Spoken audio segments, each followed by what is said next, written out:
அனைவருக்கும் வணக்கம். வீரபாண்டியன் மனைவி பாகம் 3 அத்தியாயங்கள் 55 முதல் 58 வரை. மந்தகாசம் தவழும் விழிகளால் வீரசேகரனும் ஊர்மிளாவும் ஒருவர் முகத்தை ஒருவர் ஆர்வம் ததும்ப பார்த்த வண்ணம் சிறையின் ஓர் இருண்ட மூலையில் நின்று கொண்டிருந்தனர். மற்ற குற்றவாளிகளோ முரட்டு மத யானைகள் பந்தாட போகும் தங்களுடைய அருமையான தலைகளை கெட்டியாக பிடித்துக் கொண்டு புலம்பிய வண்ணம் நடுநடுங்கிக் கொண்டிருந்தனர். மரண தண்டனைக்குரிய நேரம் நெருங்கியதும் அவர்களை அடைத்து வைத்துள்ள தண்டனை கூடத்தின் பயங்கரமான இரும்பு கதவுகளை திறந்து கொண்டு யம கிங்கரர்களைப் போல சேவகர்கள் பின்தொடர முத்தரையன் காலதேவனைப் போல கையிலே கயிறுகளை எடுத்துக்கொண்டு அகங்காரத்துடன் உள்ளே வந்தான். அவனுடைய நரிவிழிகளில் நர்த்தனமிடும் நயவஞ்சக புன்முறுவலையும் பழிவாங்க துடிக்கும் கோரத்தையும் கண்டு சிறையில் உள்ள குற்றவாளிகள் அனைவரும் பேயடித்தவர்கள் போல பேச்சு மூச்சில்லாமல் அசைவற்று நின்றார்கள். முத்தரையன் தன் போதை ஏறி சிவந்த விழிகளை உக்கிரமாக உருட்டிக்கொண்டே ஏளன சிரிப்புடன் குற்றவாளிகளை நோக்கி, புரட்சி வீரர்களை, எங்கள் விக்கிரமபாண்டிய மன்னரின் கட்சியை ஆதரித்து சோழர்களை வாழ்த்தாமல் நீங்கள் வீணாக அந்த வீரபாண்டியன் கட்சியில் சேர்ந்து இந்த கதிக்கு ஆளாகிவிட்டீர்கள் என சொல்லிக்கொண்டே இடுப்பில் சொருகி இருந்த மரண ஓலையை எடுத்து அதில் உள்ள மரண தண்டனை விதிக்கப்பட்ட குற்றவாளிகளின் பெயர்களை எல்லாம் உறக்க வாசித்து அங்கு அனைவரும் இருக்கிறார்களா என சரிபார்த்துவிட்டு, ஆக மொத்தம் 468 தலைகள், வெகு பொருத்தம் வெகு பொருத்தம் என சொல்லிவிட்டு சிரித்தான். குற்றவாளிகள் இடையே நிலவும் மயான அமைதியில் அவனுடைய சிரிப்பு வெகு பயங்கரமாக ஒலித்தது. அவன் தொடர்ந்து பெய்த்தனமாக சிரித்த வண்ணம்,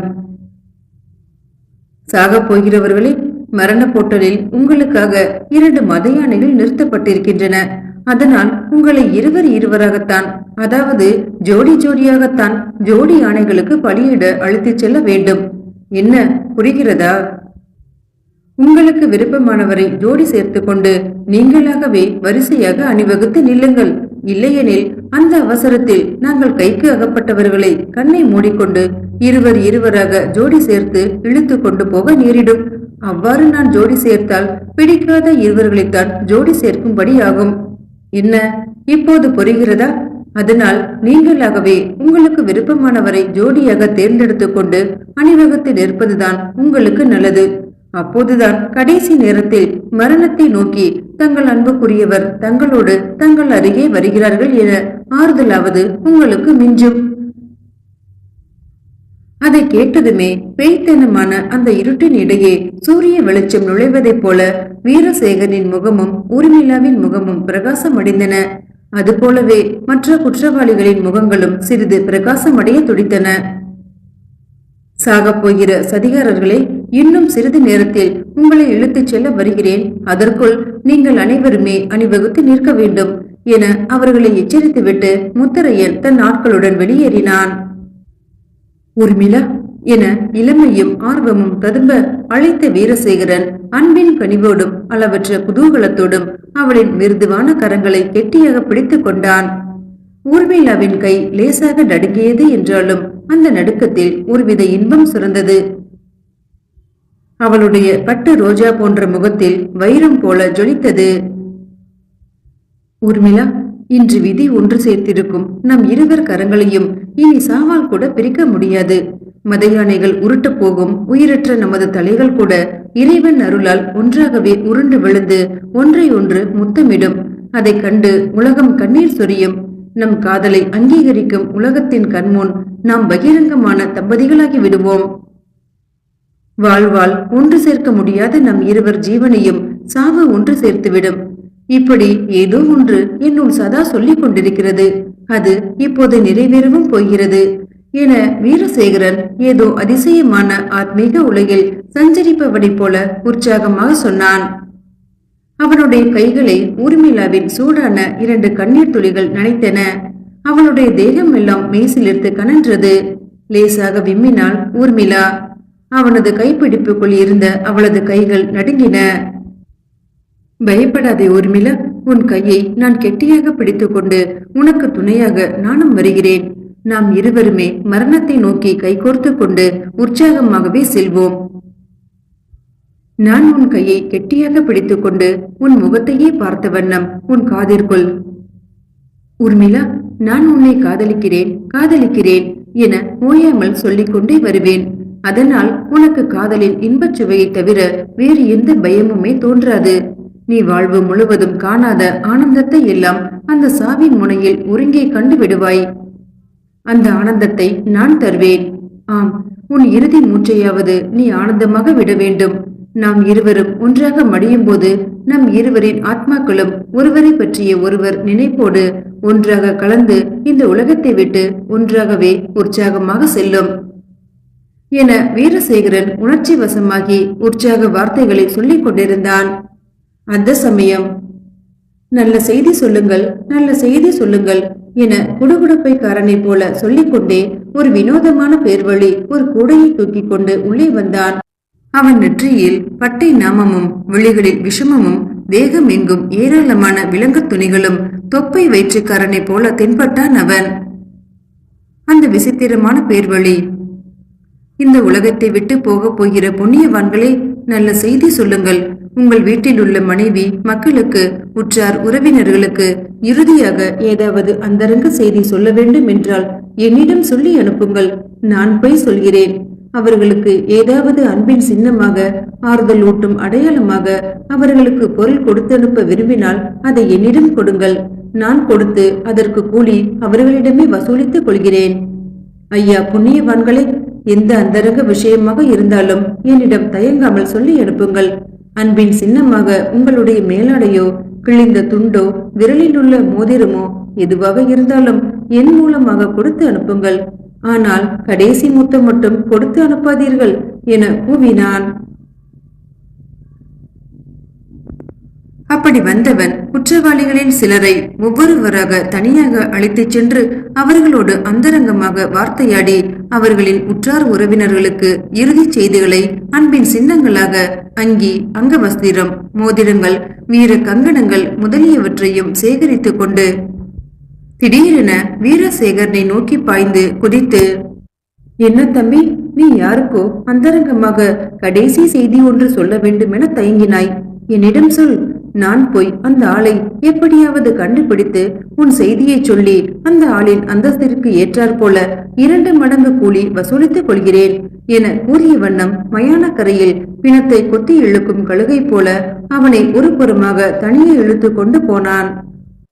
ஊர்மிளாவிடமிருந்து தன்னை பிரித்து கொண்டு வந்துவிட்டான் என்ற கோபத்தில் வீரசேகரன், எனக்கு அந்த பெண்ணை தவிர இந்த உலகத்தில் வேறு யாரும் இல்லை. யாருக்கும் நான் கடைசி செய்தி சொல்லி அனுப்ப வேண்டிய அவசியமும் இல்லை. என்னை விடு என தன்னை பிடித்திருந்த அவனது கையை உதற முயன்றான். ஆனால் அந்த வினோதமான பேர்வழியோ வீரசேகரனின் கையை விடாமல், ஏன், உனக்கு இந்த உலகத்தில் வேறு யாருமே இல்லையா? உன் நட்பிற்கு உரியவர் கூட இந்த உலகத்தில் ஒருவருமே இல்லையா என சற்று மனஸ்தாபப்பட்ட முறையில் கேட்ட அந்த ஆள், தம்பி, காதலியின் மோகத்தில் உனக்கு அரசியல் குருவாக விளங்கும் ஆருயிர் நண்பனையும் மறந்து விட்டாயா என்ன என கேட்டான். இல்லை, மறக்கவில்லை. எனக்கு இந்த உலகில் ஜனநாத கச்சிராயன் என்ற ஒரு ஆருயிர் நண்பர் இருக்கிறார். ஆனால் அவருக்கு நான் கடைசி செய்தி என்ன சொல்ல முடியும்? அரசியல் கருத்துக்களிலும் வாழ்வின் லட்சியங்களிலும் நாங்கள் இருவரும் ஒருவருக்கு ஒருவர் முற்றிலும் முரண்பட்டவர்கள் என்றாலும் கொள்கை அளவில் ஒன்றோடு ஒன்று இணைய முடியாத இரு துருவங்களைப் போல விளங்குபவர்கள் என்றாலும் எனக்கு இந்த உலகில் உள்ள ஒரே நபரும் ஒரே உறவும் அந்த ஜனநாதர் ஒருவர்தான். இந்த உலகத்தை விட்டு நான் ஊர்மிளாவோடு ஆனந்தமாக செல்லும் போது இந்த உலகத்தை பற்றியும் ஒரு முறையாவது நினைக்க வேண்டும் என்றால் அந்த ஜனநாதர் ஒருவரைத்தான் நினைப்பேன். இதை போய் நீ அவரிடம் சொல்லலாம். ஆனால் இதனால் அவருக்கு என்ன பிரயோஜனம் உண்டோ அல்லது அவரிடமிருந்து உன்னால் என்ன கூலி வசூலிக்க முடியுமோ எனக்கு தெரியாது என்றான். தம்பி, என்னை தெரியவில்லையா என அந்த பேர்வழி வீரசேகரனின் காதுக்குள் ரகசியமாக, நான் தான் ஜனநாதன் என்றான். ஜனநாதனா? இதென்ன புதிய வேஷம், கோமாளி வேஷக்காரனை போல என கேட்டான். எல்லாம் மற்றவர்களை ஏமாளிகளாக்கத்தான் என்ற ஜனநாதன் வீரசேகரனுடன் குசுகுசுவென அந்தரங்கமாக உரையாடத் தொடங்கி, உன்னை முன்னிட்டு அரசியல் துறையில் எனக்கு எதிர் நீச்சல்காரரான அந்த கிழவர் ஏகவாசகரையும் ஒரு பொருட்டாக மதித்து அவரிடம் உன்மீது எனக்குள்ள நட்பை எல்லாம் எடுத்து உரைத்து எனக்காக உன்னையும் உனக்காக ஊர்மிளாவையும் இன்று கொல்லாமல் விட்டுவிட வேண்டும் என மிகவும் வாதாடினேன். இன்று உங்களை கொல்லாமல் விட்டுவிட்டால் சமயம் வரும்போது மன்னர் பிரானிடம் உங்களுக்கு நானே மன்னிப்பு வாங்கி தர முடியும் என்று வேண்டினேன். ஆனால் அவரோ என் கோரிக்கைகளை எல்லாம் துரும்பென மதித்து தள்ளிவிட்டார் தம்பி. எத்தனையோ ராஜதந்திரிகளையும் ஏன் சில சமயங்களில் மன்னர் பிரானையும் என்னிடம் கையேந்தி உதவி கேட்க வரும்படி பிச்சைக்காரர்களாக்கக்கூடிய அறிவாளியான நான் அந்த அறிவு சூன்யமான கிழவரிடம் உனக்காக கை நீட்டி பிச்சை கேட்கும் அளவிற்கு இறங்கிவிட்டேன். ஆனால் அவர் என் கோரிக்கையை உதாசீனம் செய்துவிட்டார் என்றான். எனக்காக இவ்வளவு தூரம் முயன்ற உன் அன்பு உள்ளத்திற்கு நன்றி ஜனநாதா. ஆனால் என் உயிரை காப்பாற்ற முடியவில்லையே என நீ கவலைப்பட வேண்டாம். என் ஊர்மிளாவோடு ஒன்றாக நான் சாகப் போகிறேன் என எண்ணும்போது எனக்கு சாவதை பற்றி துளியும் கவலை இல்லை என்றான் வீரசேகரன். உணர்ச்சி வசத்தில் முட்டாள்தனமாக பேசாதே. உயிர் என்பது அவ்வளவு அற்பமான பொருள் அல்ல. உன் உயிரை நீ காப்பாற்றிக் கொள்ள வேண்டும். அதற்கு கடைசியாக ஒரே ஒரு வழிதான் இருக்கிறது. அதை சொல்கிறேன், மறுக்காமல் நான் சொல்லும்படி செய் என்றான் ஜனநாதன். என்ன வழி அது? தம்பி, நான் ஒற்றற்படை தலைவன் என்பதால் இங்குள்ள குற்றவாளிகளின் மனதில் புதைந்துள்ள ரகசியங்களை ஆராய வேண்டுமென பாவனை செய்து இனம் கண்டு பிடிக்க முடியாத இந்த வேஷம் போட்டு வந்தேன். என் கையில் உள்ள ஜனநாதன் என்னும் இந்த அடையாளச் சீட்டை சிறை காவலர்களிடம் காண்பித்ததுமே என் வேடத்தை ஏறிட்டு பார்க்கவே தைரியம் இல்லாதவர்களாக என்னை சுலபமாக உள்ளே வழி அனுப்பி விட்டார்கள். இந்த வேஷத்தை உனக்காகவே நான் போட்டு வந்தேன் தம்பி. இப்போது இங்கே உள்ள என் அந்தரங்க அறைக்கு உன்னை அழைத்துச் செல்கிறேன். அங்கு நீ உன்னை கட்டி போட்டுவிட்டு உன் வேஷத்தை எடுத்து நான் அணிந்து கொண்டு உனது அடையாளச் சீட்டை காவலர்களிடம் காண்பித்து இந்த சிறையை விட்டு சுலபமாக வெளியேறி தப்பிச் சென்று விடலாம் என்கிறாயா என கேட்டான் வீரசேகரன். ஆம் வீரசேகரா, என் பெயர் உள்ள அடையாளச் சீட்டின் உதவியால் நீ வெகு சுலபமாக இந்த மாமதுரையின் வெளிநகர் கோட்டையையும் தாண்டி தப்பிச் சென்று விடலாம். அதன் பிறகு என்னுடைய பொருள் உதவியினால் தொண்டி கடற்கரையில் கப்பல் ஏறி நேரே இலங்கைக்கு செல். அங்கு எனக்கு ஒரு வசந்த மாளிகை இருக்கிறது. உன் ஆயுள் முழுவதும் ஆனந்தமாகவும் ஆடம்பரமாகவும் வாழ்வதற்கு தேவையான சகல வசதிகளும் அந்த மாளிகையில் உனக்கு கிடைக்கும். ஒருவேளை நான் அரசியலை விட்டு ஒதுங்கவோ ஓடிவிடவோ நேரிட்டால் அங்கு நிம்மதியாக வாழ்வதற்கு தேவையான சகல வசதிகளையும் முன்கூட்டியே ஏற்பாடு செய்து வைத்திருந்தேன். ஆனால் அவையெல்லாம் எந்த காலத்திலும் எனக்கு பயன்படாது. அதை நீ பயன்படுத்திக் கொள்ளலாம் என்றான் ஜனநாதன். அவனை ஏறிட்டு நோக்கிய வீரசேகரன், என் உயிருக்கு உயிரான ஊர்மிளாவை இந்த மரண கூடத்தில் தனியாக தவிக்க விட்டுவிட்டு என்னை மட்டும் உயிர் தப்பிச் செல்லும்படி சொல்கிறாயே என கேட்டான். உன் உயிருக்கே உற்சாகமூட்டிய காதலி என்பதை நான் ஒப்புக்கொள்கிறேன். அவளோடு நீ இணைந்து வாழ்க்கை நடத்தினால் இந்த உலகிலே அதி ஆனந்த புருஷனாக விளங்குவாய் என்பதிலும் எனக்கு சந்தேகமில்லை. ஆனால் உன் ஊர்மிளா இன்று மரணத்திலிருந்து நிச்சயம் தப்ப முடியாது. ஒருவேளை ஆண்டவனே இங்கு தோன்றி அவளுக்கு உயிர் பிச்சை கொடுத்தாலும் நீயும் அவளும் கணவனும் மனைவியுமாக இந்த உலகம் வாழ்வதை நமது மத சம்பிரதாயம் அங்கீகரிக்காது. அதனால்தான் வாழ்வில் ஒன்று சேர முடியாத நாங்கள் சாவிலாவது ஒன்று சேர விரும்புகிறோம். தம்பி, நீ உயிர் தப்புவதற்கு கடைசியாக ஒரு மார்க்கம் இருக்கும்போது அதை கை நழுவ விடுவது அறிவீனம். ஊர்மிளாவோடு உனது உயிரையும் விட விரும்புவது வெறும் அர்த்தமற்ற உணர்ச்சியாகும். இல்லை, அது அர்த்தமற்ற உணர்ச்சி இல்ல ஜனநாதா. அதோ தன்னந்தனியாக நிற்கும் என் ஊர்மிளாவை பார். அவளுடைய ஏக்கம் நிறைந்த விழிகள் எந்நேரமும் என்னையே அவளோடு நோக்கிக் கொண்டிருப்பதை பார். என் ஊர்மிளா மலரினும் மென்மையான தன்மை உள்ளவள், பயந்த சுவாபம் உடையவள். நான் மட்டும் அவள் அருகில் இல்லாவிட்டால் இந்த மரண கூடத்தில் அவள் தனிமையின் சூன்யத்தை தாங்க முடியாமல் ஒவ்வொரு க்ஷணமும் அணு அணுவாக சித்திரவதைப்படுவாள். சாவை நோக்கி செல்லும் போது மதையானையின் காலால் விளைய போகும் பயங்கர சாவை எண்ணி எண்ணியே தன்னையும் மீறி நடுநடுங்கி பரிதவிப்பாள்.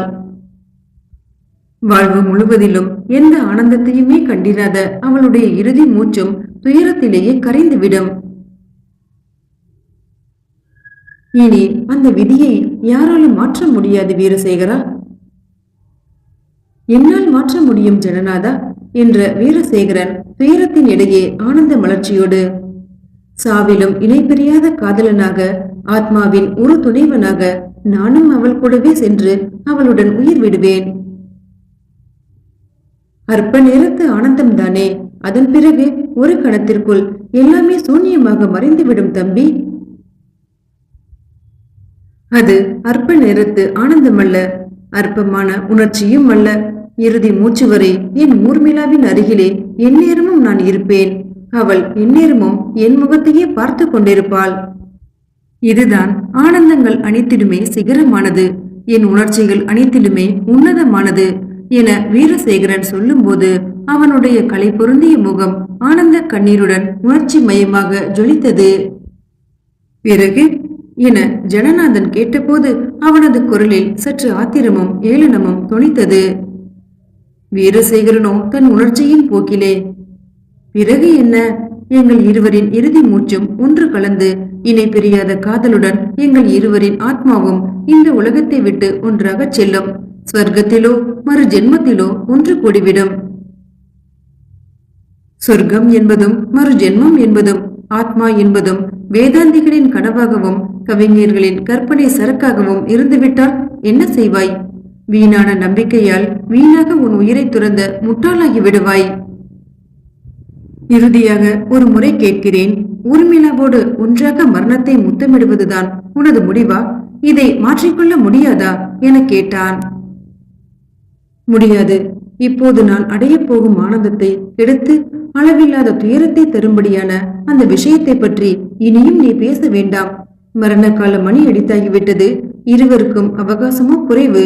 இதற்குள் நமது கடைசி சந்திப்பில் நம்முடைய நட்பை பற்றி மனம் திறந்து பேசுவோம் என்று வீரசேகரன் ஆர்வத்துடன் ஜனநாதனின் கையை பற்றி அவனுடைய முகத்தை ஏறிட்டு நோக்கியபடி, அரசியல் துறையிலும் தனி வாழ்விலும் பண்பிலும் கொள்கைகளிலும் நாம் இருவரும் முற்றிலும் நேர்மாறானவர்களாக இருந்தாலும் கூட உன்மீது நான் அளவற்ற மதிப்பும் நட்பும் கொண்டிருக்கிறேன். இது போன்ற நட்பு நீயும் என் மீது உண்மையாகவே வைத்திருக்கிறாயா இல்லையா என்பதை பற்றியும் நான் கவலைப்படவில்லை. இந்த உலகத்தில் ஊர்மிளாவிற்கு அடுத்தபடியாக என் ஜீவனுக்கு உற்சாகம் ஊட்டியது மற்றொன்று உண்டு என்றால் அது உனது நட்புதான். ஊர்மிளாவோடு ஆனந்தமாக உயிர் நீங்கும் போது இந்த உலகத்தை விட்டு செல்வதை பற்றி நான் துக்கப்பட வேண்டுமென்றால் உன்னை பிரிந்து செல்ல வேண்டியிருக்கிறதே என்றுதான் நான் துக்கப்படுவேன். ஜனநாதன் தன் முகத்தை வேறு புறமாக திருப்பிக் கொண்டு, தம்பி, இந்த ஜனநாதனின் நட்பால் நீ ஒரு பயனும் அடையவில்லை. அவனுடைய அறிவு வழியை நீ பின்பற்றி இருந்தால் சரித்திரத்திலேயே 1000 ஜனநாதன்களுக்கு சமமானவனாக நீ விளங்கி இருப்பாய். ஆனால் உன்னுடைய விடாப்பிடியான உணர்ச்சிகளும் உன் காதலும் உன்னை என்னிடமிருந்து பிரித்து விட போகிறது. இனி உன் மீது நான் வைத்திருக்கும் நட்பிற்கு அடையாளமாக நீ ஏதாவது அற்புதமான ஒன்றை அடைய வேண்டும் என்றால் இந்த உலகத்தில் எவரும் எந்த காலத்திலும் இந்த ஜனநாதனை போன்றவரிடமிருந்து அடைய முடியாத ஒன்றை நீ அடைவாய். அது என்ன தெரியுமா? உணர்ச்சிகள் அனைத்தையும் அறுத்து எரிந்துவிட்ட இந்த ஜனநாதன், தன் வாழ்நாளிலே ஒரு சொட்டு கண்ணீர் கூட விட முடியாத இந்த ஜனநாதன், நீ இறுதி மூச்சு விடும்போது 2 சொட்டு கண்ணீர் விடுவான். அதைவிட நீ அடையக்கூடியது இந்த உலகத்தில் வேறு எதுவுமே இல்லை தம்பி என்றான் ஜனநாதன். அதை கேட்டு வீரசேகரன் ஆனந்த கண்ணீர் சொரிந்தான். அதே சமயம் கொட்டு முழக்கோடு முத்தரையனும் அவனுடைய ஆட்களும் யமகிங்கரர்களைப் போல கயிறுகளை தூக்கி கொண்டு அந்த சிறை கூடத்திற்குள் மீண்டும் வந்தனர். வீரசேகரனோ ஆனந்த கண்ணீரால் ஜனநாதனிடம் விடை பெற்றுக் கொண்டு குற்றவாளிகளின் வரிசையிலே தன்னந்தனியாக நிற்கும் ஊர்மிளாவிடம் வந்து அவளுடைய நடுங்கும் கையை ஆதரவோடு இறுக பற்றி கொண்டு அவளுக்கு ஜோடியாக நின்றான். முத்தரையன் பயங்கரமாக சிரித்து பெரும் குரல் எடுத்து, சாக போகிற சதிகாரர்களே, உங்களுக்கு பொருத்தமான ஜோடியை நீங்களாகவே தேர்ந்தெடுத்துக் கொண்டு உங்களால் முடிந்தவரை அழுது தீர்த்துவிட்டு இப்போது சாவதற்கு சித்தமாகி அழகாக அணிவகுத்து நிற்பதைக் கண்டு உங்களை நான் மிகவும் பாராட்டுகிறேன். ஆனால் ஒவ்வொருவரும் தனக்குரிய ஜோடியின் கையை கெட்டியாக பிடித்துக் கொண்டிருப்பது நல்லதல்ல. ஏனெனில் உங்களை இருவர் இருவராக மரண பொட்டலுக்கு நாங்கள் இழுத்துச் செல்லும் போது அங்கு மதையானைகளின் கர்ஜனைகளை கேட்டோ அவைகளின் முரட்டு கால்களை பார்த்தோ நீங்கள் பயந்து அலறி ஒவ்வொரு திசையில் பறந்தோடிவிட துடிப்பீர்கள். அப்போது ஒருவர் கையை ஒருவர் கெட்டியாக பிடித்துக் கொண்டிருந்தால் ஒருவரால் ஒருவர் இழுபட்டு தடுமாறி கீழே விழுந்து வீணாக உங்கள் உடம்பை காயப்படுத்திக் கொள்வீர்கள். அதனால் உங்கள் கைகளை முதுகுப்புறமாக வைத்து பின்கட்டாக கட்டி இருவர் இருவராக இழுத்து கொண்டு நாங்களே செல்வோம் என்றான். அதை கேட்டதும் ஊர்மிளாவும் வீரசேகரனும் பெரும் ஏமாற்றத்தால் சட்டென முகம் வாடி ஒருவர் வெளிகளை ஒருவர் ஏக்கத்துடன் பார்த்தபடியே ஒரு கணம் நின்றனர். மறுகணமே வீரசேகரன் சிறிது முகம் பிரகாசம் அடைந்தவனாக பின்புறம் ஜனநாதன் என்ற திசை பக்கமாக திரும்பி தனது விழிகளால் ஏதோ குறிப்பு காட்டுவது போல அவனை உற்று நோக்கினான். மதிவதனங்கள் வாடியவராக நிற்கும் வீரசேகரனையும் ஊர்மிளாவையும் கவனித்தபடியே ஜனநாதன் மௌனமாக ஒரு மூலையில் நின்று கொண்டிருந்தான். முத்தரையன் மீண்டும் தனது இடிக்குரலில் சிரித்துவிட்டு தன் பின்னால் நிற்கும் ஆட்களை நோக்கி சீக்கிரமாகட்டும் என ஏவினான். சாவதற்கு முன்னால் கடைசியாக ஒருமுறை தன் காதலியை சுதந்திரத்துடன் அப்படியே வாரி அணைத்து அவள் தனக்கே உரியவள் என்கிற எண்ணத்தை அவளுடைய அழகிய அதரங்களில் அன்பின் முத்திரைகளாக பதித்துவிட வேண்டும் என வீரசேகரன் எண்ணி இருந்தான். அதற்கு வழியில்லாமல் இப்போது இருவர் கைகளும் பின்கட்டாக கட்டப்பட்டிருப்பதை உணர்ந்த போது வீரசேகரனுக்கு அழுகையே வந்துவிடும் போல் இருந்தது. அடுத்த கணமே அடக்க முடியாமல் அவன் குழந்தை போல அழுதும் விட்டான். அதே சமயம் மரண பொட்டலில் ஏதோ கொலை விழாவை ஒட்டிய சம்பிரதாய சடங்கு ஒன்றை அறிவிப்பது போல பெரிய மணி ஒன்று அடிக்கப்பட்டு முரசங்கள் அதிர்ந்தன.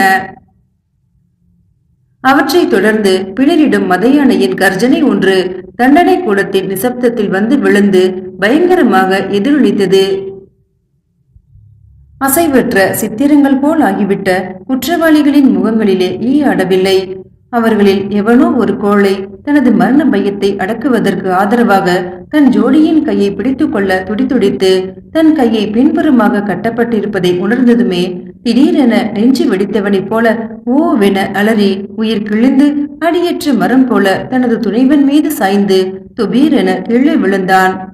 கருங்கல் தரையின் மீது விழுந்ததால் அவனுடைய தலை உடைந்து ரத்தம் நாலாபுறமும் சிதறியது. அந்த கோரத்தை கண்டதுமே அவனுடைய துணைவனும் நெஞ்சு வெடித்து செத்து விழுந்தான். அதே கணம் ஊர்மிளாவும் அந்த பக்கம் திரும்பி பார்த்து கத்தி விடவிடவென நடுங்க ஆரம்பித்தாள். எங்கே அவளும் பயத்தால் நெஞ்சு வெடித்து விடுவாளோ என பரபரப்புற்ற வீரசேகரன், ஊர்மிளா பயப்படாதே, நான் இருக்கிறேன், தைரியமாக இரு என பாச வெள்ளம் பொங்கும் குரலில் அவளை உற்சாகப்படுத்த முயன்றான். சற்றே அமைதியடைந்த ஊர்மிளா வாஞ்சையும் நன்றியும் பொங்கும் விழிகளால் வீரசேகரனை ஏறிட்டு நோக்கி, நான் சாவதை நினைத்து பயப்படவில்லை. இந்த உலகத்தை விட்டு போக நேர்வதை குறித்தும் நான் வருத்தப்படவும் இல்லை. உங்களோடு ஒன்றாக உயிர் துறக்கப் போகிறோம் என்பதால் எனக்கு அளவில்லாத ஆனந்தமே உண்டாகிறது. ஆனால் ஆதரவுடன் உங்கள் கரங்களை பிடித்துக் கொள்ளக்கூட கொடுத்து வைக்கவில்லையே என்பதை நினைத்துதான் நான் கலங்குகிறேன் என கிணற்றுக்குள்ளிருந்து பேசுவது போல மிகவும் மெல்லிய குரலில் சொன்னாள். உடனே வீரசேகரன் ஜனநாதன் நின்ற திசை பக்கமாக திரும்பி அவனை தன்னருகில் வரும்படி தனது விழிகளால் ஜாடை காட்டினான். ஜனநாதன் அருகில் வந்ததும் வீரசேகரன் அவனை நோக்கி, ஜனநாதா, கோழைகளையும் பலி ஆடுகளையும் கட்டி இழுத்து கொண்டு போவதை போல சாகச் சித்தமான ஒரு வீரனின் கைகளையும் கட்டி வைத்திருக்கிறார்களே என நான் வருத்தப்படவில்லை. ஆனால் சாவை நோக்கி செல்லும் போது என் ஊர்மிளாவின் கையை ஆதரவுடன் கெட்டியாக பிடித்துக் கொள்ள என்னால் முடியாமல் இருக்கிறதே என்பதை நினைக்கும் போதுதான் எனக்கு அழுகை வரும் போல் இருக்கிறது. மரணமாவது எங்களுக்கு ஆனந்தம் தரும் என்று நினைத்தேன். அதுவும் எங்களை இப்படி வஞ்சித்து விடும் போல் இருக்கிறது என அளவற்ற துயரத்துடன் நெஞ்சு விம்மி மெல்லிய குரலில் அவனிடம் முணுமுணுத்தான். உடனே ஜனநாதன் மௌனமாக தனது இடுப்பில் சொருகி இருந்த குத்துவாளை எடுத்து வீரசேகரின் பின்புறம் கைகளில் கட்டப்பட்டிருந்த கயிறின் முடிச்சை ரகசியமாக அறுத்துவிட்டு இஷ்டப்படும் போது வீரசேகரன் அந்த கயிறு முழுவதையும் அவிழ்த்துக் கொள்ளும்படியாக அதன் அறுபட்ட முடிச்சின் இரு நுனிகளையும் அவனுடைய கைப்பிடிக்குள் திணித்து வைத்தான். ஜனநாதா, இதுபோல் அவளுடைய கைகளையும். சீக்கிரம், அவள் மூர்ச்சித்து விழுந்து விடுவாள் போல் இருக்கிறது என மெல்லிய குரலில் பரபரத்தான். அவன் அதை சொல்லி வாய் மூடுவதற்கு முன்னாலே ஊர்மிளா தன் சக்தி எல்லாம் இழந்து மூர்ச்சிப்பவளைப் போல கண் இமைகளை மூடி வீரசேகரனின் விரிந்த புஜங்களிலே சரிந்து தன் தலையை சாய்த்தாள். ஊர்மிளா, கண்களை திற. நாம் கடைசியாக ஒருவரை ஒருவர் பார்த்து கொள்ளக்கூட போதுமான நேரம் இல்லை. கண்களை திறந்து என்னை பார் ஊர்மிளா என்று தவித்தான். மெல்ல தன் கண் இமைகளை திறந்த ஊர்மிளா, ஒன்றுமில்லை. என் கைகளை இறுக்கமாக கட்டியிருக்கும் கயிற்றின் வேதனையைத்தான் என்னால் தாங்க முடியவில்லை என வலியை பொறுத்து கொள்ள முயன்றவளாக மெல்லிய குரலில் அவள் விசும்பினாள். அதற்குள் ஜனநாதன் ஊர்மிளாவின் கைகளில் கட்டியிருந்த அந்த கயிற்றின் முடிச்சையும் ரகசியமாக அவிழ்த்து அவற்றின் இரு நுனிகளையும் ஊர்மிளாவின் கைப்பிடிக்குள் திணித்து விட்டான். அதை உணர்ந்ததுமே ஊர்மிளா உயிரெல்லாம் திரும்பி வந்தவளைப் போல உற்சாகமடைந்து வீரசேகரனை அவளுடன் நோக்கினாள். அதே சமயம் பயங்கர சிரிப்புடன் முத்தரையன் மீண்டும் வந்த தண்டனை கூடத்திற்குள் தோன்றி அவன் அங்கு அடிக்கடி வந்து அவ்வாறு சிரிப்பது கூண்டில் அடிப்பட்ட சிங்கங்களை கொல்வதற்கு முன்னால் அவற்றை ஈட்டி கம்புகளால் குத்தி குத்தி விளையாடுவது போல் இருந்தது. உங்களை மரண பொட்டலுக்கு இருவராக அழைத்துச் செல்ல மணி முரசங்கள் எல்லாம் அதிரும். ஆனால் அதற்கு முன்னால் இங்கிருந்து கொம்பு ஊதி பறைக்கொட்டுடன் கட்டியம் கூறுபவரின் அணிவகுப்பு ஒன்று புரட்டுச் செல்லும் சடங்கு ஒன்று நிறைவேற வேண்டும். அப்போது கட்டியம் கூறுவோர் பிரம்மாண்டமான புலிக்கொடி ஏந்தி மரண பொட்டலை மும்முறை வலம் வந்து மத யானைகளை வணங்கி அவற்றின் முன்னால் உள்ள பலிபீடத்தின் எதிரே புலிக்கொடியை நட்டு ஜெய விஜயி பவ என வாழ்த்து கூறுவார்கள். அந்த புலிக்கொடியின் ஈட்டி மீது முதலாவதாக தலை சிறந்த துரோகியின் பெரிய தலை ஒன்றுதான் சொருகி வைக்கப்பட வேண்டும். அத்தகைய தலையை ஒரு மத யானை தன் காலால் உடம்பிலிருந்து உதைத்து கீழே உருட்டிவிடும். மற்றொரு யானை அந்த தலையை தனது தும்பிக்கையால் எடுத்து புலிக்கொடியின் மீது அழகாக சொருகி வைத்துவிடும். அந்த அதி அற்புதமான வேடிக்கையை பார்த்து அரசாங்க வீரர்கள் கரகோஷம் செய்வார்கள். அந்த முதலாவது பாக்கியத்தை இங்குள்ள தலை சிறந்த துரோகிக்குத்தான் கொடுக்க வேண்டும். அவனைத்தான் முதலாவதாக மரண பொட்டலுக்கு தனியாக இழுத்து கொண்டு போக போகிறோம் என கூறியவன், அப்படி இங்கு பெருந்தலை படித்த தலை சிறந்த துரோகி யார் என்பதை இப்போது கண்டுபிடிக்க போகிறேன் என ஏளனமாக நகைத்தான் முத்தரையன். அதைத் தொடர்ந்து அவனுடைய சிவபெரிய கோர விழிகள் அங்குள்ள குற்றவாளிகளை சுற்றிலும் வட்டமிட்டன. ஆகா, கண்டுபிடித்து விட்டேன். அந்த சோழிய வீரனான வீரசேகரன் தான் இங்கு தலை சிறந்த துரோகி. அவனைத்தான் முதலாவது பலியாக தனியே இங்கிருந்து இழுத்துச் செல்ல வேண்டும். பாவம், தனக்கு துணையான ஜோடியை பிரிய நேரிடுகிறது என்றாலும் அவனுடைய தலை புலிக்கொடியின் ஈட்டியின் மீது கடைசி வரை சொருகப்பட்டிருக்கும் பாக்கியத்தை அடையும். அவனுடைய தலையிலிருந்து வழியும் இரத்தத்தை எல்லாம் அவனுடைய சகாக்கள் துரோகி துரோகி என காரி துப்பும் எச்சில்கள் கழுவிவிடும் என கோரமாக கொக்கரித்தான். முத்தரையா, கொஞ்சம் பொறு என சீறி எழுந்த ஜனநாதன் தன்னுடைய மாறு வேடத்தை களையாமலே, உனக்கென்ன கண் குருடா முத்தரையா? இங்கே தலை சிறந்த துரோகியும் உங்கள் புலிக்கொடிக்கு பொருத்தமான பெருந்தலையனும் ஒரே ஒருவன் தான் உண்டு, அது நீதான் என்றான். என்ன, நானா துரோகி என திடுக்கிட்ட முத்தரையன் பற்களை நரநரவென கடித்தபடி, என்னை துரோகி என கூற துணிந்த மூடன் யார் என உருமினான். சோழர்களின் ஒற்றுப்படை தலைவனான ஜனநாத கச்சிராயன் தான் உன்னை துரோகி என கூறுகிறான் என ஜனநாதன் விஷமமாக சிரித்தபடியே தன் வேடத்தை களைந்து தனது சுயரூபத்தை காட்டினான்.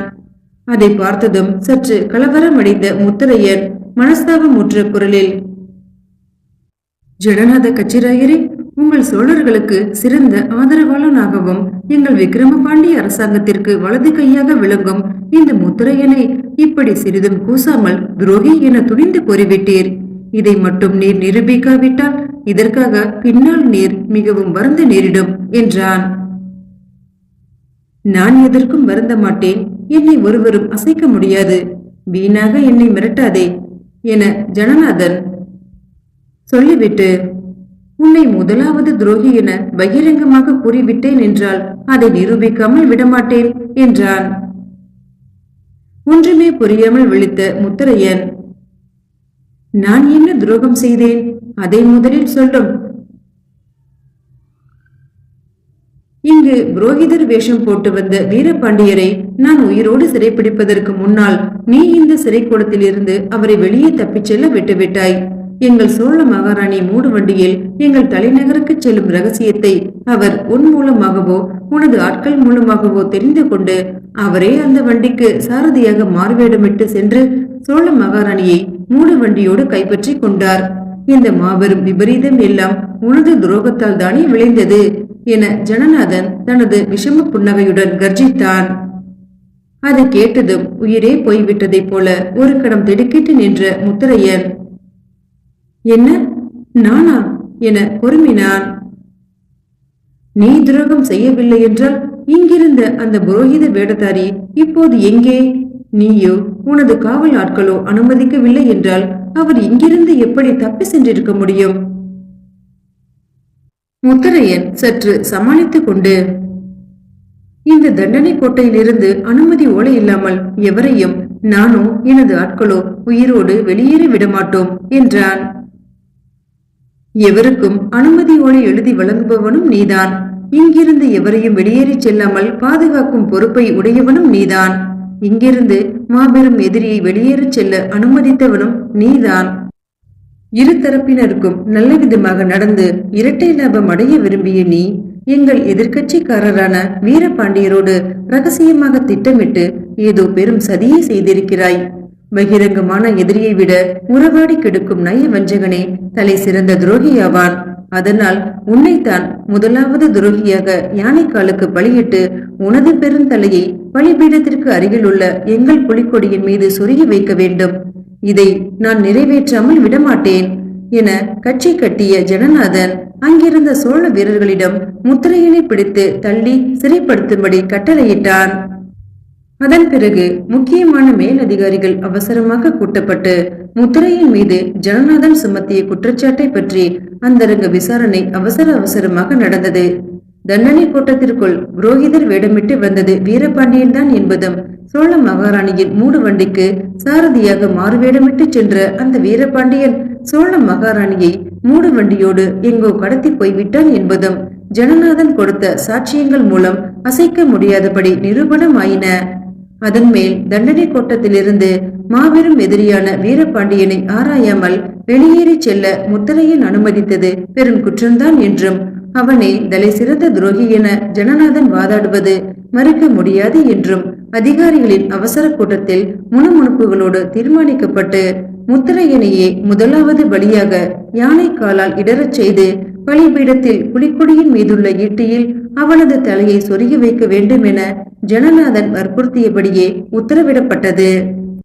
உடனே ஏகவாசகரும், இந்த முத்திரையனை கொண்டு போய் யானை காலுக்கு முதலாவதாக பலியிடுங்கள், சீக்கிரம், கொலை விழாவிற்கு குறித்த நேரம் நெருங்கிவிட்டது என உத்தரவிட்டு தண்டனை நிறைவேற்றும் அதிகாரியான அத்திமல்லர் சம்புவராயரின் ஆட்கள் வசம் முத்திரையனை ஒப்படைத்து விட்டார்.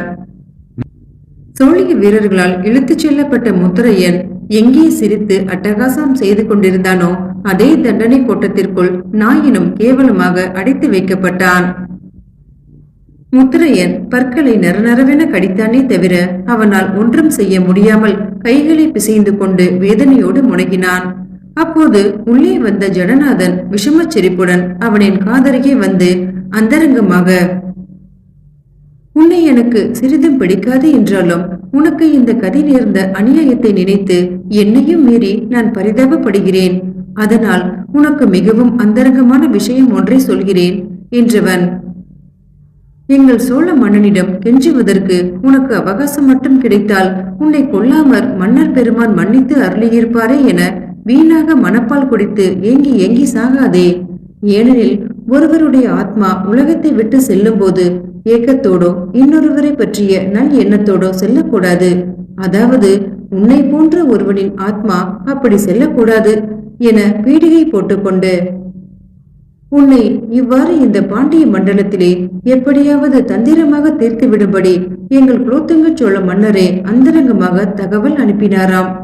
ஏனெனில் முன்பொரு சமயம் அசோகவன கோட்டையில் சிறை கூடத்திற்கு வந்து தேவியை கர்ப்பமாக்கி சென்ற சுந்தர ஜோதிடர் என்னும் வேடத்தாரியை உனது ஆருயிர் தோழனான அஞ்சுக்கோட்டை நாடாழ்வான் ஏன் வெளியே தப்பிச் செல்ல அனுமதித்தான் என பொதுஜனங்களின் மத்தியிலே பகிரங்கமாக விசாரணை நடந்ததல்லவா?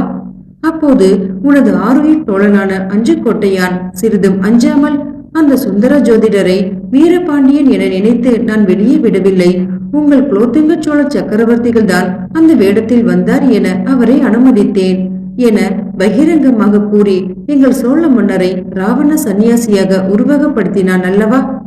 அப்போது அதற்கு மேலும் ரகசியங்களை அவன் உளறிவிடக் கூடாது என்பதற்காக நான் ஆத்திரம் கொண்டவனைப் போல என் நவரத்தின வாளால் அவனது தலையை திடீரென வெட்டி வீழ்த்தினேன் அல்லவா? விசாரிக்கும் போது ஒருவரை திடீரென கொல்வதா அநீதி என உன்னோடு அவனுடைய சகாக்களும் முணுமுணுத்தார்கள் அல்லவா? ஆனால் அந்த சமயோசித செயலுக்காக எங்கள் சோழ மன்னர் எனக்கு வீர கங்கணம் பரிசளித்தார். அது உங்களுக்கெல்லாம் தெரியாது. இப்போது உன் உயிர் தோழனோடே உன் அற்ப உயிரும் கலந்து ரகசியங்கள் எல்லாம் புதைந்துவிட வேண்டும் என்பதற்காகத்தான் முதலாவது துரோகி என்ற பட்டத்துடன் மத யானைக்கு முதலாவதாக பலியாகும் பாக்கியம் உனக்கு கிடைத்திருக்கிறது என விஷமமாக சொல்லிவிட்டு சென்றான். அதை கேட்டதும் பேயறிந்தவன் போல நின்ற முத்தரையனின் முகம் சிறிது சுய உணர்வு வந்ததும் ஆத்திரத்தாலும் துவேஷத்தாலும் கொந்தளித்தது.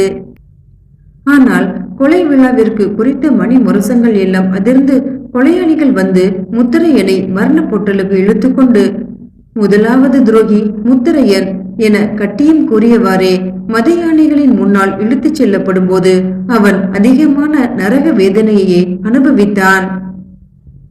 மத யானைகளின் முரட்டு கால்களை நோக்கி அவன் இழுத்துச் செல்லப்படும் போது எந்த பக்கம் திரும்பினாலும் துரோகி முத்திரையன் ஒழிக ஒழிக என்ற கூச்சல்களே அவனுடைய முகத்தில் வந்து விழுந்து ஓங்காரமாக எதிரொலித்தது. எல்லோருமே அவனை ஒழிக ஒழிக என கூச்சலிடுகிறார்கள். ஆனால் அவன் யாரை ஒழிக என கூச்சலிடுவது? துவேஷங்கள் இடையே அதி துவேஷத்துடன் சிரித்த முத்தரையன், ராவண சந்நியாசி குலோத்துங்க சோழ மன்னர் ஒழிக, வீரபாண்டியன் மனைவியை சிறையெடுத்த அந்த ராவண சந்நியாசியும் அவன் வம்சமும் அடியோடு ஒழிக என பித்தவெறி பிடித்த குரலில் ஓவி பயங்கரமாக சிரித்தான். இதை எதிர்பாராத கோஷத்தை கேட்டதுமே சோழிய அதிகாரிகள் அனைவரும் பேய் அறிந்தவர்கள் போல திகைத்து மகா விஷமியான ஜனநாதன் பக்கம் மெல்ல கடைக்கண்ணால் பார்த்தார்கள். அதே சமயம் மத யானைகளின் முன்னால் உள்ள பலிபீடத்தில் இறக்கப்பட்ட முத்திரையன், ராவண சந்நியாசி குலோத்துங்க சோழ மன்னன் ஒழிக, அந்த ராவண சந்நியாசிக்கு அடிவருடும் மாரீசன் ஜனநாதன் ஒழிக என உரத்த குரலில் கூவினான். மாரீசன் ஜனநாதன் ஒழிக என்ற கோஷத்தை கேட்டதுமே சற்று திருப்தி அடைந்தவர்களாக ஜனநாதனை ஓரக்கண்ணால் பார்த்து சிரித்தார்கள் சோழிய அதிகாரிகள். ஆனால் அப்போது ஜனநாதன் தான் எல்லோரையும் விட அதிகமாக சிரித்தான். சோழ மன்னனுக்கு அடிவருடும் மாரீசன் ஜனநாதன் ஒழிக என்ற துவேஷ கோஷத்திற்கு பிரதியாக சோழ மன்னனிடம் அதிகமான செல்வாக்கும் பரிசுகளும் அடைந்துவிட முடியும் என்பதை எண்ணிதான் ஜனநாதன் அப்படி அதிகமாக சிரித்தான். இதற்குள் பலிபீடத்தின் கழுத்து வரை புதைக்கப்பட்டு விட்ட முத்திரையனின் தலையை உதைத்து உருட்டி தள்ளுவதற்காக தயாராக ஒரு மத யானை தனது காலை தூக்கி பார்த்தது. இன்னொரு மத யானையோ அந்த தலையை பொறுக்கி புலிக்கொடியின் ஈட்டி முனையில் சொருகுவதற்கு தனது தும்பிக்கையை நீட்டி பார்த்தது. முத்திரையனின் சிவந்த விழிகள் கோரமான மரண பீதியால் பிதுங்கி விடுவது போல சூன்யத்தை வெறித்து நோக்கின. அப்போது பலிபீடத்தின் அருகில் இருந்த ஒரு சிறு மணியை கொலையாளி ஒருவன் மெல்ல அடித்தான். அதைத் தொடர்ந்து யானை பாகர்கள் அங்குசங்களால் தங்கள் யானைகளுக்கு ஏதோ சைகை காட்டினார்கள். மறுகணம் ஐயோ என்ற பயங்கரமான அலறலுடன் முத்திரையனின் தலை மண்ணிலே உருண்டு விழுந்தது. அந்த தலையை மற்றொரு யானை தன் துதிக்கையால் தேங்காயை போல தடவி எடுத்து புலிக்கொடியின் ஈட்டியின் மீது சொருகியது. அதே கணம் தண்டனை கோட்டத்தில் இருந்த ஊர்மிளா அதை பார்த்து வீழ் என கத்தி வீரசேகரின் தோள் மீது சாய்ந்தாள்.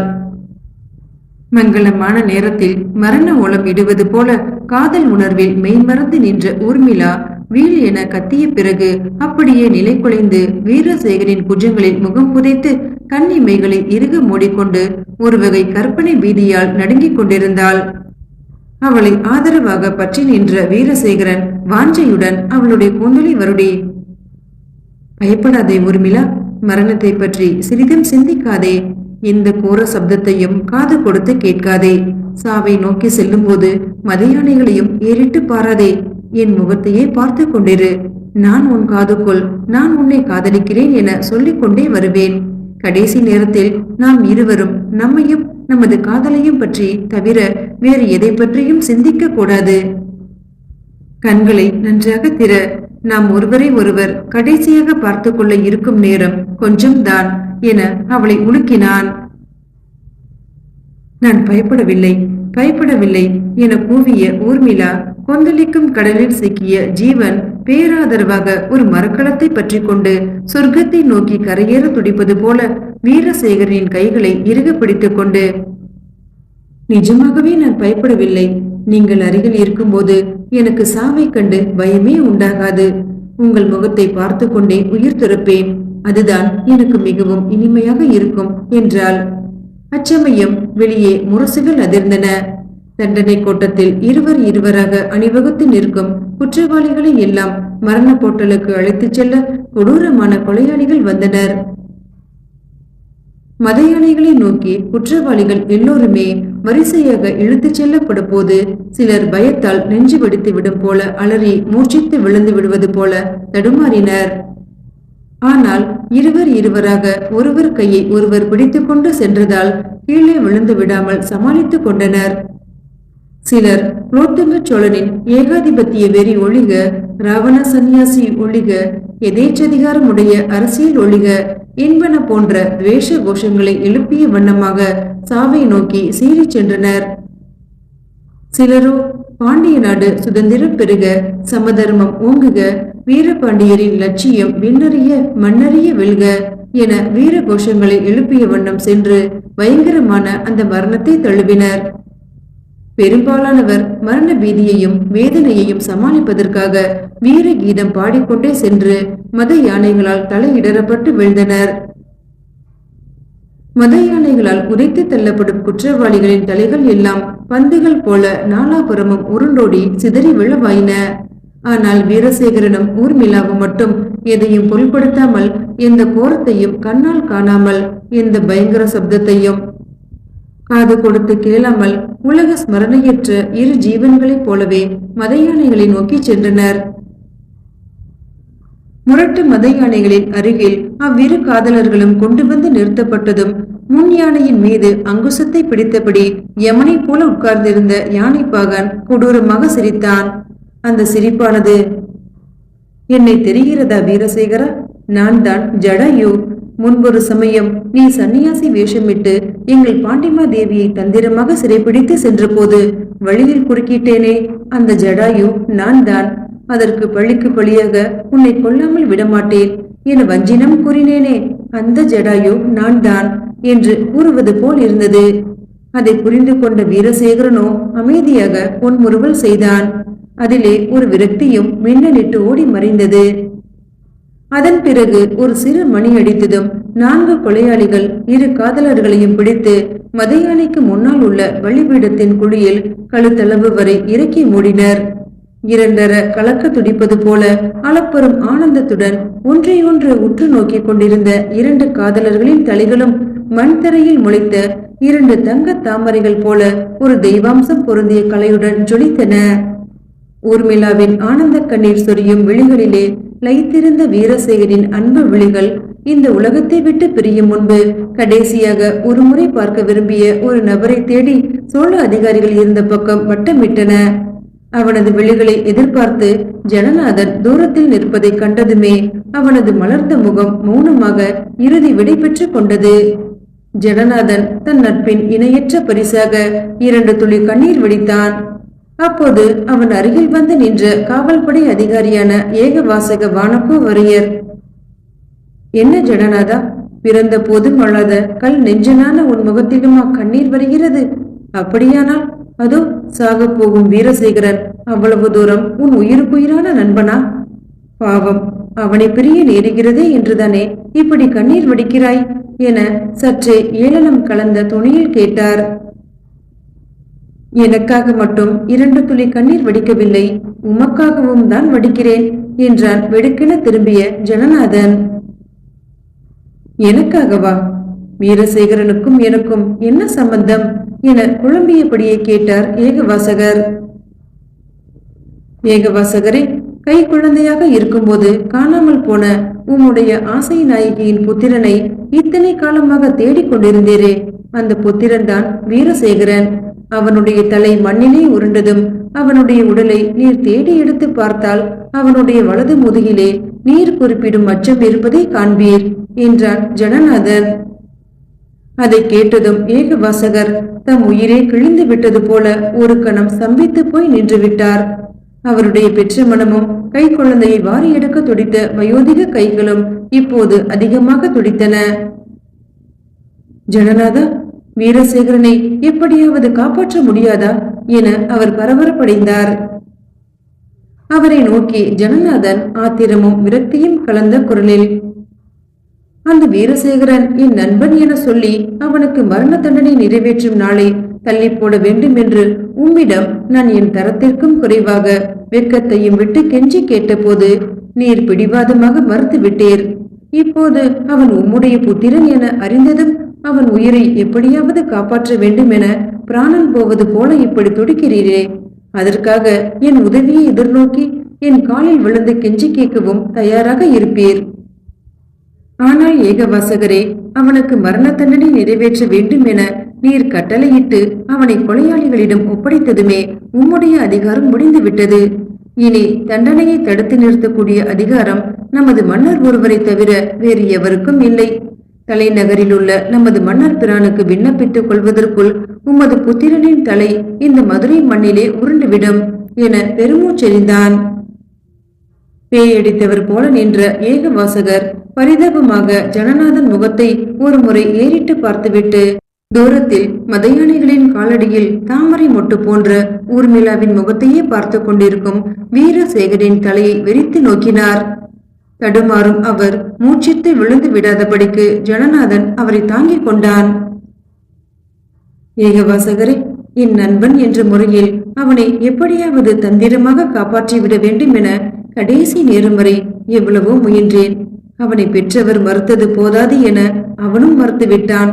தன் காதலி இல்லாமல் தன்னால் இந்த உலகத்தில் உயிர் வாழவே முடியாது என பிடிவாதமாக சொல்லிவிட்டான். மண்ணில் வாழ்வதை விட தன் காதலியோடு மரணத்தை தழுவுவதுதான் தனக்கு மகத்தான இன்பத்தை தரக்கூடியது என அவன் மனப்பூர்வமாக நம்பினான். அவனை போன்ற உள் உணர்ச்சிகளும் உண்மையான காதலும் உள்ள வாலிபர்கள் இந்த உலகத்தில் ஜனிப்பதே அபூர்வம் என ஜனநாதன் பெருமூச்சு விட்டபடியே, வீரசேகரன் நேர்மை திறமும் நெஞ்சுரமும் வாய்ந்த சத்புத்திரன். துரோகத்தை பற்றி சிந்திக்காத ஒருவன் நமது அரசியல் வட்டாரத்தில் இருப்பான் என்றால் அது வீரசேகரன் ஒருவன்தான். அத்தகைய உத்தம புத்திரனை நீரே துரோகி என தண்டித்தும் உமது கையாலேயே கொலையாளிகளிடம் அவனை ஒப்படைத்தும் விட்டீர். அவன் சிந்தப்போகும் தூய்மையான இரத்த துளிகளுக்காக நான் 2 துளி கண்ணீர் வடிக்கிறேன். ஆனால் உம்முடைய பெற்ற நெஞ்சில் படியும் இரத்தக்கரையை துடைக்க நீர் கண்ணீர் வடித்தால் மட்டும் போதாது. தனி மனிதனின் உரிமைகளை மதிக்காமல் வீரசேகரனை போன்ற உத்தம புத்திரர்களை கொள்ளும் சோழர்களின் எதேச்சதிகார வெறிபிடித்த ஏகாதிபத்திய முறை அரசியலை துடைத்து எறிந்து கிராம சுயாட்சி முறை அரசியலை நிலைநிறுத்துவதற்காக நான் லட்சியவாள் எடுக்கும்போது நீரும் உமது மகனை கொன்ற பேரரசை ஒழித்து புதைத்து உமது நெஞ்சில் உள்ள இரத்தக்கரையை துடைப்பதற்காக துணைவாள் எடுத்து எனது வலதுகரமாக விளங்க வேண்டும். வாரி அணைக்க வேண்டிய உத்தமமான மகனுக்கு மதையானையை விட்டுக் கொள்ளும் கோரமான சாவை வழங்கும்படியான அதிகாரத்தை உமது கைகளுக்கு எந்த சோழ ஏகாதிபத்தியம் கொடுத்ததோ அதே ஏகாதிபத்தியத்தையும் அதன் அதிகார முறை அரசியலையும் நான் ஒழிக்கும் போது உம்முடைய கைகளும் இணைந்து ஒத்துழைத்தால்தான் உமது நெஞ்சில் உள்ள இந்த இரத்தக்கரை நீங்கும். அப்போதுதான் பெற்ற நெஞ்சின் கொலைக்கரத்திற்கு பரிகாரம் கிடைக்கும் என்றான் ஜனநாதன். அவனை ஏறிட்டு நோக்கிய ஏகவாசகர் குழம்பினார். எதிர்காலத்தில் சோழ மன்னர்களின் ஏகாதிபத்திய முறை அரசியலை ஒழிப்பதற்கு அவர் பழிவாங்கும் வழக்கரமாக விளங்குவார் என்பது ஜனநாதனுக்கு உறுதியாக பட்டுவிட்டது. பிற்காலத்தில் ஜனநாதனும் அவனுடைய சந்ததியாரும் வழக்கரமாக ஏகவாசகரையும் அவரது வர்க்கத்தாரையும் துணை பெற்றதரால் சோழ ஏகாதிபத்தியத்தை சிதைக்கலானார்கள் என்பது சரித்திரம். அங்கே மரண பொட்டலில் மரண முரசு முழங்கலாயிற்று. வீரசேகரின் தலையை இடறுவதற்காக மதயானை அசைந்தபடி தனது முரட்டுக்காலை தூக்கியது. அதன் அருகில் இருந்த மற்றொரு யானை ஊர்மிளாவின் தலையை இடறுவதற்கு சித்தமாயிற்று. அழகான இளம் காதலர்களின் தலைகள் மண்ணில் உருளப் போகும் கோரத்தை காண விரும்பாமல் பலர் தங்களது கண் இமைகளை இறுக மூடிக்கொண்டனர். ஆனால் வீரசேகரனும் ஊர்மிளாவும் தங்கள் கண்களை அகலத் திறந்து ஒருவர் முகத்தை ஒருவர் பார்த்து லயிக்கும் பரவச நிலையில் ஆனந்த புன்முறுவலை பூத்தனர். அதே சமயம் ஜன கும்பலிடையே வீரசேகரனை வெறித்து நோக்கியபடி பித்து பிடித்தவள் போல நின்று கொண்டிருந்த ஒருத்தி கத்தினாள். ராட்சசி போலவும் குமுறினாள். தான் ஆசையாக வளர்த்த காதலன் தன்னை காதலிக்காமல் புறக்கணித்த எரிச்சல் ஒரு புறம், தன் காதலியான ஊர்மிளாவின் முகத்தை பார்த்து புன்முறுவல் பூத்தபடியே உயிர் விட போகிறானே என்ற பொறாமை ஒரு புறம், கறி உணவிற்காக அருமையாக வளர்த்த பழியாட்டை கள்ளி ஒருத்தி கவர்ந்தது மட்டுமல்லாமல் தன் கண் முன்பாகவே அது அழிந்து மறையப் போகிறது என்ற ஏமாற்றமும் வேட்கையின் விஷ ஜுரமும் ஒரு புறம். வீரசேகரனை வளர்த்த நினைவுகள் விஷ அணிகள் போல குத்தும் வேதனை ஒரு புறம். இத்தனைக்கும் நடுவில் சிவகாமி உயிர் சுமக்க விரும்பவில்லை. முன்பொரு சமயம் வீரசேகரன் தன்னிடம் கொடுத்திருந்த பாண்டிமா தேவியின் மோதிரத்தை எடுத்து அதில் உள்ள விஷத்தை எல்லாம் மென்று தின்றாள். சுருப்பனகை போன்ற மோகத்தாலும் விஷ உள்ளத்தாலும் வீரபாண்டியனின் அரசியலை கவிழ்த்து எந்த பாண்டிமா தேவியை சிறையெடுக்க ஆதி காரணமாக இருந்தாலோ அந்த பாண்டிமா தேவியின் விஷ மோதிரத்தாலேயே அவள் மடிந்து வீழ்ந்தாள்.